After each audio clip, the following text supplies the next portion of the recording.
Hey guys, I'm a big advocate for Game Pass. I think it's a wonderful service. I just advocate for it left and right. I'm constantly praising it and talking about it.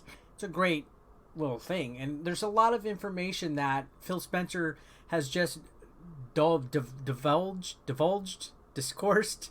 I don't know the word.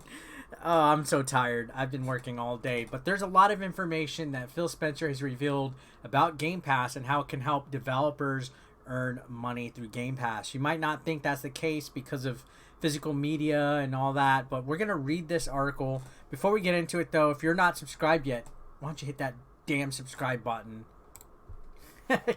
Xbox chief reveals more about how developers earn money through Game Pass.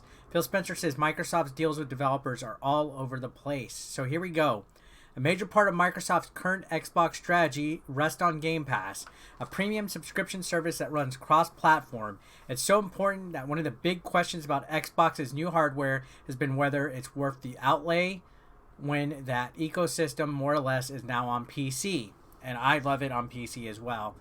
It's a fascinating gamble with potentially huge returns, and its success depends on whether Microsoft can build a platform attractive enough to developers and in turn players. So they have definitely been pushing the Game Pass Anywhere aspect of it, especially with PC.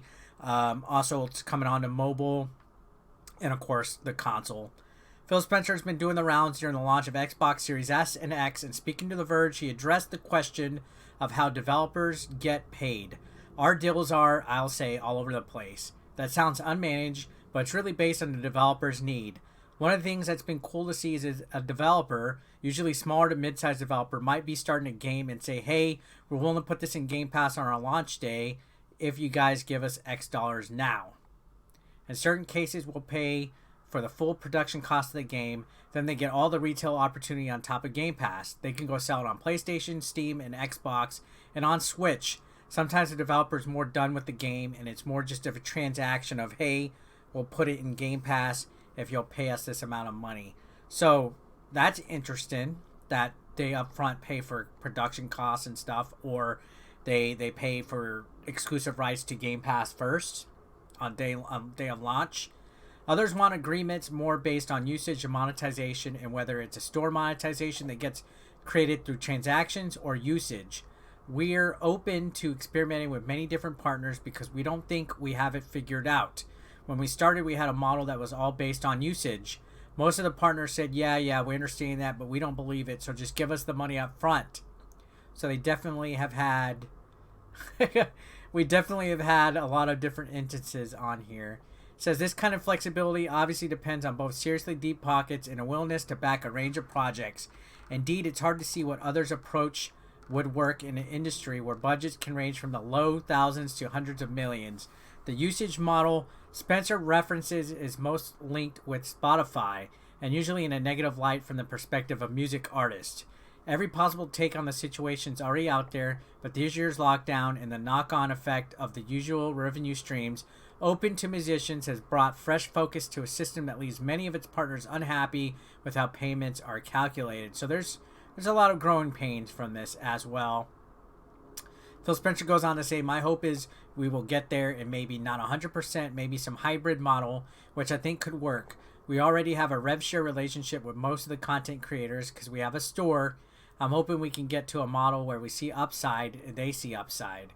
There's some downside risk that we can help cover, which gives us certain capability with the content, but also helps them go do some things that maybe they couldn't get greenlit on a pure retail model, Spencer said. So they're open to helping people. The thing that's been heartwarming to me, as somebody who's been building games for so long, is to see games come to the service that wouldn't have been built without it. When the team, if they're just out there pitching to publishers on retail a game, if it doesn't fit into some Excel spreadsheet that tells you what the retail outcome will be, then it doesn't get greenlit. You see this in things like Netflix. There are clearly shows on Netflix that would have never been greenlit by NBC or CBS or ABC in the old model, and frankly can have real success. And my hope is that Game Pass could get to that same level. So they're really pushing it. Really pushing it. There's a full interview that is on there, but these were mostly highlights. It says, if only to see how eager Xbox is to be everybody's friend. Spencer regularly makes point of complimenting the competition and it does so here while trying to get away from the like-to-like comparisons of console generations past. It's not quite PC gamers beat, but interesting to note his tougher language about the more toxic elements of console fandom and the wish to see your opponents fail. I've said it before that I find it distasteful, but maybe it's too light. I just really despise it. So, Phil Spencer, given the juice about Game Pass.